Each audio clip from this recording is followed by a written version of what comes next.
नमस्कार, इलेक्ट्रिकल ज़िंदगी में आपका स्वागत है। दोस्तों, लास्ट लेक्चर में हम लोगों ने बात किया था types of instruments according to torque, right. और आज की वीडियो में हम लोग बात करने वाले हैं डिफ्लेक्टिंग टॉर्क के बारे में। बेसिकली थोड़ा सा आइडिया लेंगे हम। डिटेल्स में हमने लास्ट वीडियो लेक्चर में कवर किया था। आशा करूँगा वो आपने वीडियो लेक्चर देखा है तो आपको ये चीज़ यहाँ पे इजीली समझ में आ जाएगी। नेक्स्ट हम लोग बात करेंगे इफ़ेक्ट टू ऑपरेट इंस्ट्रूमेंट्स, मतलब कि जो डिफ्लेक्टिंग टॉर्क होता है उसका कौन कौन से ऐसे इफेक्ट्स होते हैं जो कि इंस्ट्रूमेंट्स को ऑपरेट कराते हैं, राइट। तो यहाँ पे इफेक्ट टू ऑपरेट इंस्ट्रूमेंट्स के बारे में बात करेंगे। देन आज के जो मेन टॉपिक हैं, जो मैंने लास्ट लेक्चर में भी बताया था कि आज के इस लेक्चर में बेसिकली हम लोग बात करेंगे deflecting torque through magnetic attraction effect. तो डिफ्लेक्टिंग टॉर्क जो होता है वो मैग्नेटिक एट्रैक्शन इफेक्ट के थ्रू कैसे जनरेट किया जा सकता है, इसके बारे में बात करेंगे। एंड नेक्स्ट हम लोग आज की वीडियो में बात करने वाले हैं deflecting torque through magnetic repulsion effect. तो मैं जो डिफ्लेक्टिंग टॉर्क होता है वो मैग्नेटिक रिपल्सन इफेक्ट के थ्रू कैसे जनरेट होता है, इसके बारे में बेसिकली आज की वीडियो में हम लोग बात करने वाले हैं। तो ये वीडियो लेक्चर जो है ये 5 होने वाला है।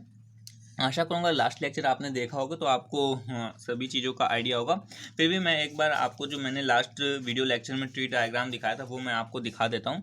ये मैंने आपको ट्री डायग्राम बना करके दिखाया था जिसमें मैंने आपको सभी चीज़ें बताई थी। जो टॉर्क होता है इंस्ट्रूमेंट्स में वो हमारे 3 टाइप से जनरेट होते हैं, मतलब कि 3 टाइप के टॉर्क हमारे होते हैं: deflecting torque, controlling torque and damping torque. तो डिफ्लेक्टिंग टॉर्क के बारे में हम लोग आज बात करने वाले हैं। बेसिकली हम लोग मैग्नेटिक इफेक्ट के बारे में बात करने वाले हैं, जिसमें अट्रैक्शन टाइप के बारे में बात करेंगे और रिपल्सन टाइप के बारे में बात करेंगे।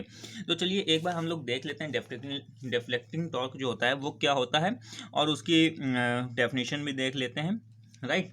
अच्छा, प्रीवियस में जो मैंने आपको व्हाट्सएप नंबर वगैरह प्रोवाइड किया तो एक बच्चे ने मेरे से रिक्वेस्ट की थी कि सर जो आप पढ़ाते हैं उसके आप हमें पीडीएफ वगैरह प्रोवाइड करा दीजिएगा।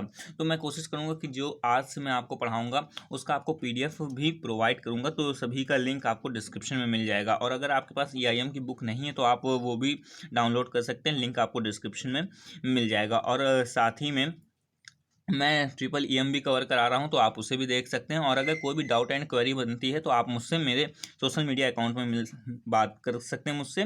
उसका भी लिंक आपको सभी का डिस्क्रिप्शन में मिल जाएगा। तो चलिएगा आज की वीडियो को हम लोग स्टार्ट करते हैं। डिफ्लेक्टिंग टॉर्क जो होता है बेसिकली मैंने यहाँ पे लिखा हुआ है, this torque tried to operate और deflect to instrument pointer zero to measured quantity. मतलब कि जो डिफ्लेक्टिंग टॉर्क होता है ये प्रयास करता है कि जो हमारा इंस्ट्रूमेंट है, मान लीजिए ये हमारा इंस्ट्रूमेंट है वोल्टामीटर, इसका जो पॉइंटर होगा ये जीरो से डिफ्लेक्ट करे अपने मेजर्ड क्वांटिटी के थ्रू। अगर हमने इसमें कोई भी क्वांटिटी वायर मान लीजिए ला करके लगाया है तो ये जो पॉइंटर डिफ्लेक्ट करता है, यही काम कौन करता है? डिफ्लेक्टिंग टॉर्क करता है। तो डिटेल में हमने प्रीवियस वीडियो में बात किया था, अभी हम लोग शॉर्ट फॉर्म में देख रहे हैं, ठीक है। और सेकंड पॉइंट मैंने यहाँ पे मेंशन किया हुआ है कि it can produce by utilising at the following effect of current और वोल्टेज। मतलब कि करंट ऑफ वोल्टेज को यूटिलाइज करते हुए ये इफेक्ट जो है ये जनरेट कर रहा होता है। तो ये जो वोल्टेज और करंट मैंने यहाँ पे यूज़ किया है बेसिकली, तो ये इनका यूज़ करते हुए डिफ्लेक्शन जो है ये जनरेट कर रहा होता है। जो यहाँ से डिफ्लेक्ट हुआ है ये जनरेट कर रहा होता है। तो किस तरीके से करंट और वोल्टेज का ये यूज़ करता है तो यहाँ पे मैंने उसको भी मेंशन किया हुआ है। तो आप यहाँ से देख सकते हैं, यहाँ पे देखिएगा करंट और वोल्टेज में कुछ ऐसी क्वालिटीज़ होती हैं जो कि ये सभी इफ़ेक्ट जनरेट कर सकते हैं। जैसे मैग्नेटिक इफ़ेक्ट जनरेट करने का करंट में एक होता है। अगर हमारा कोई करंट के कैरिंग जो वो होता है वायर, अगर उसमें से करंट फ्लो कर रहा होगा तो उसके आसपास क्या होता है? मैग्नेटिक इफेक्ट होता है। ये कैसे पता करते हैं हम लोग? राइट थंब रूल के थ्रू हम लोग इसका पता करते हैं, ठीक है। तो ये मैग्नेटिक इफेक्ट भी हमारा जनरेट करके हम लोग डिफ्लेक्टिंग टॉर्क को प्राप्त कर सकते हैं। ये सभी चीज़ें मैंने लास्ट वीडियो लेक्चर में बात करी हुई हैं, तो आपको ये सभी चीज़ों का आइडिया होगा। हालांकि मैं यहाँ पे आपका एक छोटा सा रिवीजन करा रहा हूँ जो आज मैं पढ़ाने वाला हूँ उससे पहले, ठीक है। और साथ में करंट एंड वोल्टेज का यूज़ करते हुए ये जो टॉर्क होता है ये इलेक्ट्रोडायनेमिक इफेक्ट का भी यूज़ कर सकता है। इलेक्ट्रोमैग्नेटिक इंडक्शन का इफेक्ट का यूज़ करके डिफ्लेक्टिंग टॉर्क यूज़ बनाया जा सकता है। थर्मल इफेक्ट का यूज़ करके डिफ्लेक्टिंग टॉर्क का यूज़ किया जा सकता है। केमिकल इफेक्ट करके डिफ्लेक्टिंग टॉर्क का यूज़ किया जा सकता है। और इलेक्ट्रोस्टैटिक इफेक्ट का यूज़ करके हम लोग डिफ्लेक्टिंग टॉर्क को प्राप्त कर सकते हैं। जैसे जैसे ये मैंने आपको बताया कि ये सभी इफ़ेक्ट होते हैं जो कि हमारे करंट एंड वोल्टेज के थ्रू हमें प्राप्त हो रहे हैं। तो ये इन इफ़ेक्ट के थ्रू हम लोग कुछ इंस्ट्रूमेंट बनाते हैं, उसी के थ्रू हमें ये सारे इफ़ेक्ट देखने को मिलते हैं। जैसे अगर मैग्नेटिक इफ़ेक्ट किसी इंस्ट्रूमेंट में हम लोग यूज़ करके डिफ्लेक्टिंग टॉर्क प्राप्त कर रहे होंगे, फिर से सुनिएगा, अगर कोई हमारा इंस्ट्रूमेंट है, मान लीजिए ये इंस्ट्रूमेंट है, इस इंस्ट्रूमेंट में अगर हमने मैग्नेटिक इफ़ेक्ट दे करके डिफ्लेक्टिंग टॉर्क प्राप्त किया, तो इस इंस्ट्रूमेंट को क्या कह रहे होंगे हम लोग? मूविंग आयरन इंस्ट्रूमेंट कह रहे होंगे। ठीक है, फिर से समझ लीजिएगा। ऐसे ही सेम यहाँ की भी थ्योरी है। अगर ये हमारा इंस्ट्रूमेंट है, इस इंस्ट्रूमेंट में हमने जो डिफ्लेक्टिंग टॉर्क है पॉइंटर का, ये मैग्नेटिक इफेक्ट के थ्रू हमने प्राप्त किया है। अगर इस इंस्ट्रूमेंट में जो हमारा पॉइंटर का डिफ्लेक्शन है वो हमने मैग्नेटिक इफेक्ट के थ्रू प्राप्त किया है, तो ये इंस्ट्रूमेंट क्या कहलाएगा? हमारा मूविंग आयरन इंस्ट्रूमेंट कहलाने वाला है। इसी तरीके से अगर इसमें जो डिफ्लेक्शन हो रहा है पॉइंटर में, ये हमारा इलेक्ट्रोडायनेमिक इफेक्ट के थ्रू हमें प्राप्त हुआ है, तो इस तरीके के इंस्ट्रूमेंट क्या कहलाएंगे? मूविंग कॉइल इंस्ट्रूमेंट कहलाएंगे या फिर डायनमोमीटर इंस्ट्रूमेंट कहलाने वाले हैं। यहाँ पे देखिए, यहाँ पे मूविंग आयरन है और यहाँ पे कॉइल है। ठीक है, तो इसमें अंतर आपको समझना होगा। अगर ये जो डिफ्लेक्शन है पॉइंटर का डिफ्लेक्शन अगर हमें इलेक्ट्रोमैग्नेटिक इंडक्शन के थ्रू मिल रहा होगा, तो इस टाइप के इंस्ट्रूमेंट्स हमारे क्या कहलाएंगे? माफी चाहूँगा, इंडक्शन टाइप इंस्ट्रूमेंट कहलाएंगे। ठीक है, अगर जो पॉइंटर है, पॉइंटर का डिफ्लेक्शन हम थर्मल इफेक्ट के थ्रू प्राप्त कर रहे होंगे, तो इस तरीके के इंस्ट्रूमेंट हमारे क्या कहलाने वाले हैं? हॉट वायर इंस्ट्रूमेंट कहलाने वाले हैं। अगर यही डिफ्लेक्शन हम लोग केमिकल इफेक्ट के थ्रू प्राप्त कर रहे होंगे, तो इस तरीके के इंस्ट्रूमेंट हमारे क्या कहलाने वाले हैं? इलेक्ट्रोलिटिक इंस्ट्रूमेंट कहलाने वाले हैं। अगर यही जो डिफ्लेक्शन हो रहा है पॉइंटर में, पॉइंटर का डिफ्लेक्शन हमें इलेक्ट्रोस्टैटिक इफेक्ट के थ्रू प्राप्त हो रहा होगा, तो इस प्रकार के इंस्ट्रूमेंट क्या कहलाने वाले हैं? इलेक्ट्रोस्टैटिक वोल्ट मीटर कहलाने वाले हैं। राइट, तो मेरे ख्याल से आपको ये जो मैंने आपके लिए चार्ट बनाया हुआ है, ये आपको समझ में आ गया होगा। थोड़ा सा बात कर लेते हैं। अगर ये हमारा मूविंग आयरन इंस्ट्रूमेंट होता है, तो ये जो इंस्ट्रूमेंट होते हैं ये बेसिकली एसी और डीसी पे वर्क करते हैं। ठीक है, और जो इनका ऑपरेशन होता है वो ये एमीटर और वोल्ट मीटर पे इनका बनाया जा सकता है। ठीक है, अभी आपको थोड़ा सा एक्सप्लेन कर देता हूँ, शायद आपको समझ में नहीं आ रहा होगा। अगर ये मान लीजिए मेरा इंस्ट्रूमेंट है, ये मेरा एक मेजरमेंट के लिए मैंने इंस्ट्रूमेंट का यूज़ किया हुआ है, तो ये जो मैग्नेटिक इफेक्ट के थ्रू अगर मैंने इसका डिफ्लेक्शन प्राप्त किया है, भाई जीरो पे यहाँ पे होगा एक, और जैसे हम लोग इसमें मेजर्ड क्वांटिटी अप्लाई करेंगे, वायर वगैरह जोड़ेंगे, तो इसका जो पॉइंटर होगा वो हमारा मूव कर जाएगा। तो जो मूव हुआ ये डिफ्लेक्शन कहलाता है। राइट, जो ये मूव हुआ ये क्या कहलाएगा? डिफ्लेक्शन कहलाएगा। तो डिफ्लेक्शन अगर हमने मैग्नेटिक इफेक्ट के थ्रू प्राप्त किया है, तो ये जो मैग्नेटिक इफेक्ट के थ्रू प्राप्त किया है, तो ये इंस्ट्रूमेंट क्या कहलाने वाला है? मूविंग आयरन इंस्ट्रूमेंट कहलाने वाला है। राइट, और जो मूविंग आयरन इंस्ट्रूमेंट होते हैं वो एसी और डीसी दोनों पर ही वर्क कर सकते हैं। और ये इस टाइप के जो इंस्ट्रूमेंट बनाए जाते हैं वो बेसिकली एमीटर के बनाए जाते हैं, एमीटर के लिए बनाए जाते हैं या फिर वोल्टामीटर के लिए बनाए जाते हैं। आई होप कि आपको ये चीज़ समझ में आई होगी। नेक्स्ट, इसी तरीके से हमारा इलेक्ट्रोडायनेमिक इफेक्ट के थ्रू भी बात करते हैं। अगर हमारा जो डिफ्लेक्शन है वो हमारा इलेक्ट्रोडायनेमिक इफेक्ट के थ्रू प्राप्त हो रहा है, तो इस टाइप के इंस्ट्रूमेंट्स को क्या कह रहे होंगे? मूविंग कॉइल इंस्ट्रूमेंट्स कह रहे होंगे या फिर डायनमोमीटर इंस्ट्रूमेंट्स कह रहे होंगे। अगर मूविंग कॉइल इंस्ट्रूमेंट के थ्रू हमने डिफ्लेक्शन प्राप्त किया है, मूविंग कॉइल इंस्ट्रूमेंट है हमारा, तो ये जो इंस्ट्रूमेंट होगा ये डीसी पे ही सिर्फ ऑपरेट होगा और इसका हम लोग एमीटर या फिर वोल्टामीटर बना सकते हैं। अगर वही चीज़ हमारा इलेक्ट्रोडायनेमिक इफेक्ट के थ्रू हमारा मूविंग जो है, डिफ्लेक्शन जो है वो हमें प्राप्त हो रहा होगा, तो ये डायनमोमीटर अगर इंस्ट्रूमेंट होगा तो इससे हम लोग एसी या डीसी दोनों पे ऑपरेट करा सकते हैं। इस इंस्ट्रूमेंट का हम लोग एमीटर, वोल्ट मीटर या फिर वाट मीटर भी बना सकते हैं। बेसिकली ज़्यादातर हमारा वाट मीटर इन टाइप के इंस्ट्रूमेंट्स का बनाया जाता है। ठीक है, साथ ही में अगर ये जो डिफ्लेक्शन है पॉइंटर में, ये पॉइंटर का डिफ्लेक्शन हमारा इलेक्ट्रोमैग्नेटिक इंडक्शन के थ्रू हमें प्राप्त हो रहा होगा, तो इस टाइप के इंस्ट्रूमेंट्स को हम लोग क्या कह रहे होते हैं? इंडक्शन टाइप इंस्ट्रूमेंट कह रहे होते हैं। इंडक्शन टाइप इंस्ट्रूमेंट जो होते हैं वो बेसिकली एसी पे वर्क कर रहे होते हैं। इनका हम लोग ammeter, volt meter, watt meter और एनर्जी मीटर हम लोग बना रहे होते हैं। मैंने आपको सिलेबस जब बताया था तब सभी चीज़ों का मैंने एक छोटा छोटा ओवरव्यू बताया था कि एनर्जी मीटर क्या होता है। अगर आपने वो नहीं देखा तो आप उसे ज़रूर से ज़रूर देख लीजिएगा, जिससे जो भी हमारे रिलेशन हैं उनके बारे में आपको एक छोटा सा ओवरव्यू मिल जाएगा। तो एनर्जी मीटर क्या होता है? जो हमारे घर के नीचे मीटर एक लगा होता है जिससे हम लोग ये नापते हैं कि हमने कितने यूनिट जो है कंजप्शन किया हुआ है, तो बेसिकली वही होता है। ठीक है, तो वो जो मीटर होते हैं वो किस टाइप के होते हैं? इंडक्शन टाइप इंस्ट्रूमेंट होते हैं। ठीक है, तो आशा करूँगा जो यहाँ पे मैंने एक फ्लो डायग्राम और फ्लो चार्ट बनाया है ये मैं आपको समझा पाया हूँ और आपको ये चीज़ें समझ में भी आई होंगी। ठीक है, अगर कोई भी डाउट रहता है तो आप मुझसे पूछ सकते हैं और एक बार वीडियो को रिवाइज कर लीजिएगा जिससे ये सभी चीज़ें आपके माइंड पे पूरी तरीके से सेट हो जाएँ। तो चलिएगा आज के जो हमारा सेकेंड पॉइंट है जिसमें हम लोग बात करने वाले हैं deflecting torque through magnetic attraction effect and deflecting torque through magnetic repulsion effect, इसके बारे में बात कर लेते हैं।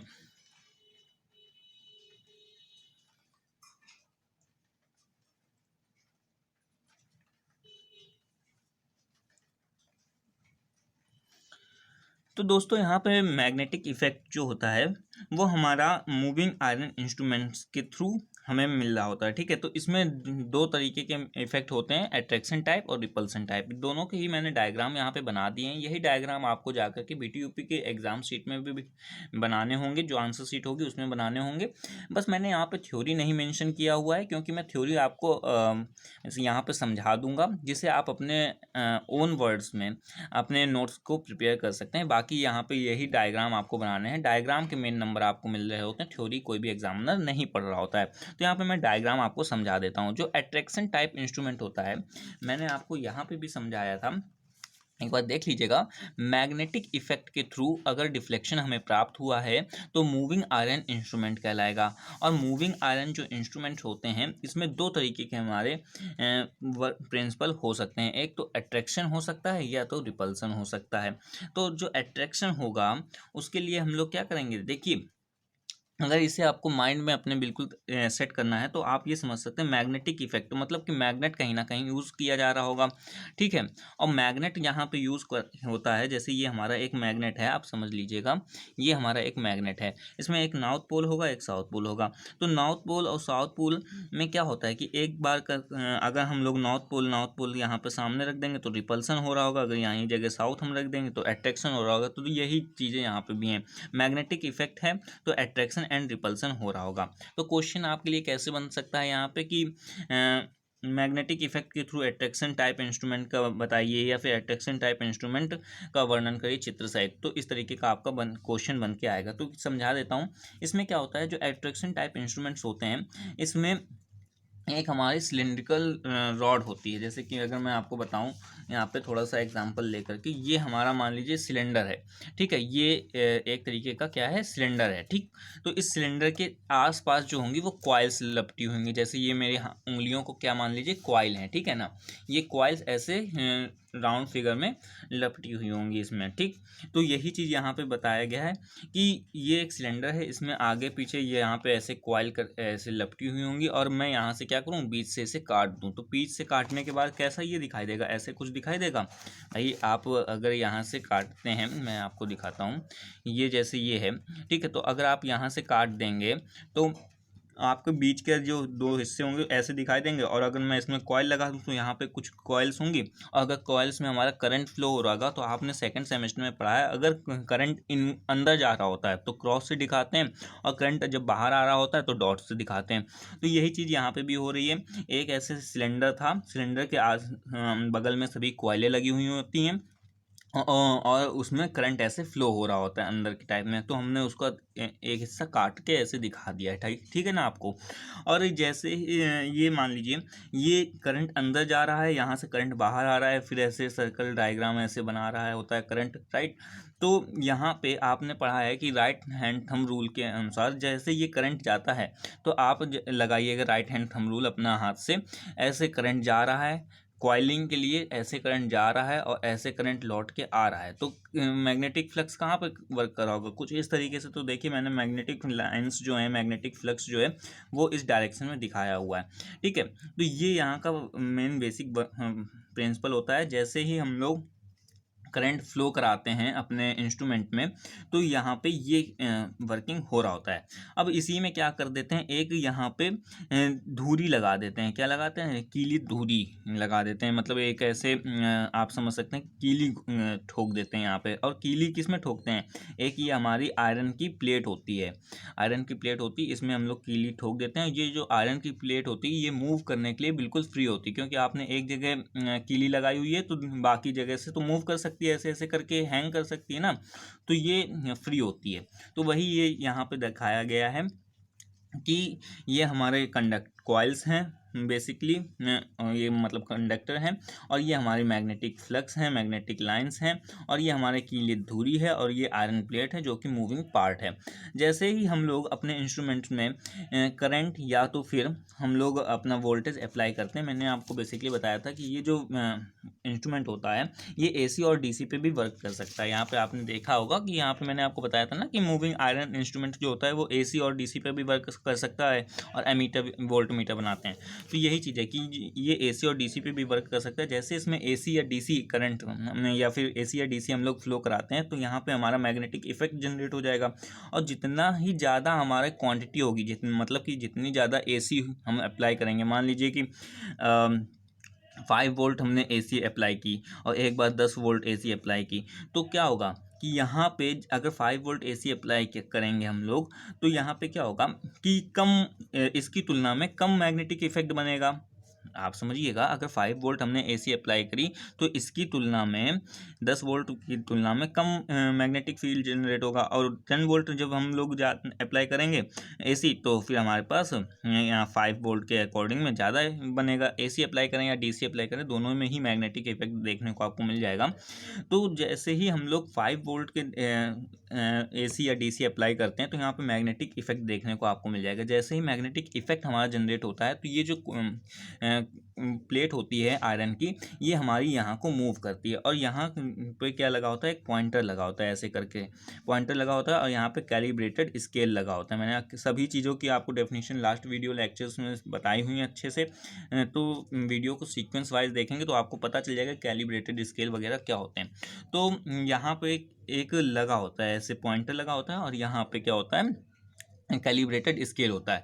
अब आप यहाँ पे खुद आप एज्यूम करिए कि मैंने क्या किया, इन कंडक्टर्स में करंट फ्लो कराया, करंट फ्लो कराने से मैग्नेटिक इफेक्ट जो जनरेट हुआ, मैग्नेटिक लाइंस जनरेट हुई, तो ये क्या होगी, जो हमारी ये प्लेट होगी ये हमारी यहाँ के तरफ अट्रैक्ट होगी, क्योंकि आयरन की है तो अट्रैक्ट होगी। जैसे ये अट्रैक्ट होगी, यहाँ पे लगा हुआ पॉइंटर जो मैकेनिज्म होता है, पॉइंटर को भी जीरो से डिफ्लेक्ट करा देगा, जीरो से क्या करा देगा, डिफ्लेक्ट करा देगा। तो जितनी ज़्यादा क्वांटिटी हम लोग अप्लाई करेंगे उतना ज़्यादा ही ये यहाँ पे मूव करेगा, हाँ, और उतना ही ज़्यादा क्या होगा, पॉइंटर हमारा डिफ्लेक्ट करा दो। तो बेसिक ये फंडामेंटल होता है, और आप इसे अपने ओन वर्ड्स में भी लिख सकते हैं, राइट।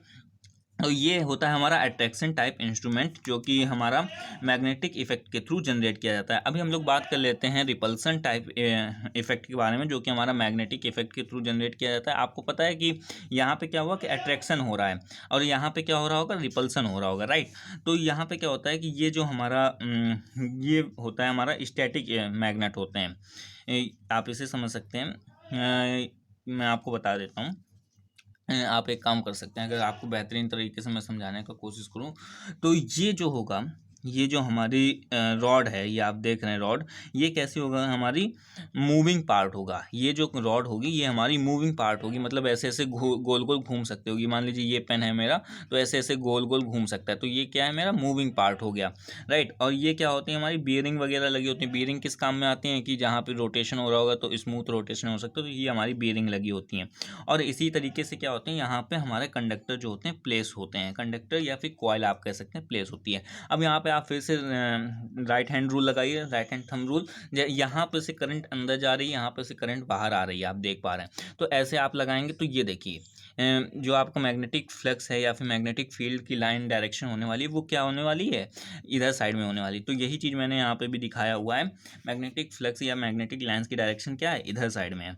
और ये क्या होते हैं, जो ये रॉड होती है, मैंने आपको बताया मूविंग रॉड जो होती है, ये हमारी परमानेंट मैग्नेट की होती है। और ये क्या होती है, हमारी करंट जब हम अप्लाई करेंगे या वोल्टेज अप्लाई करेंगे, वही एक बेसिकली क्वांटिटी हमारी जो अप्लाई कर रहे होते हैं, उसके कारण से यहाँ पे मैग्नेटिक फ्लक्स बनता है। अब आप यहाँ पे सोचिए, ये हमारी परमानेंट मैग्नेट है, और यहाँ पे हमने क्या किया है कि एक बाहर से जो भी हम क्वांटिटी अप्लाई कर रहे हैं, उतनी ही हमारी यहाँ पे क्वांटिटी अप्लाई करने पे हमारा करंट वगैरह फ्लो हो रहा है। तो जितना करंट हमारा फ्लो होगा, जितना वोल्टेज हम लोग अप्लाई करेंगे, उतना ज़्यादा मैग्नेटिक फ्लक्स डेवलप होगा। जितना ज़्यादा मैग्नेटिक फ्लक्स डेवलप होगा, ये उतना ज़्यादा ही इसे क्या कराएगा, रोटेट करा देगा, इतना ज़्यादा रोटेट करा देगा। और यहाँ से एक मैकेनिज्म लगा होता है, यहाँ से पॉइंटर एक लगा करके कैलिब्रेटेड स्केल पर हम लोग उतना नाप लेते हैं। तो आशा करूँगा कि ये सभी चीज़ें आपको समझ में आई होंगी। वीडियो मुझे पता है काफ़ी ज़्यादा लंबी हो चुकी है, लेकिन ये चीज़ें आपको समझाना भी ज़रूरी था। तो मैंने जो आज का टास्क लिया था कि डिफ्लेक्टिंग टॉर्क आपको थोड़ा-सा ओवरऑल बता दूँगा, इफ़ेक्ट टू ऑपरेट इंस्ट्रूमेंट्स आपको बता दूँगा कि किन इफ़ेक्ट के तरीके से ऑपरेट होते हैं और कौन से इंस्ट्रूमेंट क्या कहलाते हैं और क्या बेसिक फंडामेंटल होता है, ये सभी आपको बता दूँगा। और साथ में deflecting torque through magnetic attraction effect या फिर deflecting torque through magnetic repulsion effect के थ्रू आपको बताने का मैंने टास्क रखा हुआ था। तो आशा करूँगा कि मैंने आज के अपने टास्क को पूरा किया है और आपको चीज़ें भी समझ में आई होंगी। अगर अभी तक आपने मेरे दोस्तों व्हाट्सएप ग्रुप या फिर टेलीग्राम ग्रुप को ज्वाइन नहीं किया तो बिल्कुल ज्वाइन कर लीजिएगा। वहाँ पे आपको BTUP से रिलेटेड फर्दर नोटिफिकेशन मिल जाती हैं। कोई भी डाउट होता है तो आप मुझसे सोशल मीडिया अकाउंट में बात कर सकते हैं। और साथ ही में आपको बता दूं कि जो EIM है और EEM है, ये दोनों ही लेक्चर्स मैं आपके लेना चालू कर दिया है। आप उन्हें भी फॉलो कर सकते हैं। और अगर EIM की आपके पास बुक नहीं है तो उसे आप डाउनलोड कर सकते हैं, डिस्क्रिप्शन में लिंक मिल जाएगा। और आज जो मैंने पढ़ाया है इसका आपको स्क्रीनशॉट वगैरह या फिर PDF वगैरह मैं आपको डिस्क्रिप्शन में मेंशन कर दूंगा, वहाँ से डाउनलोड कर सकते हैं और ईजिली अपने नोट्स को प्रिपेयर कर सकते हैं अपने ओन लैंग्वेज में यहाँ से हेल्प लेकर के। तो ठीक है, चलिए, टेक केयर, बाय बाय।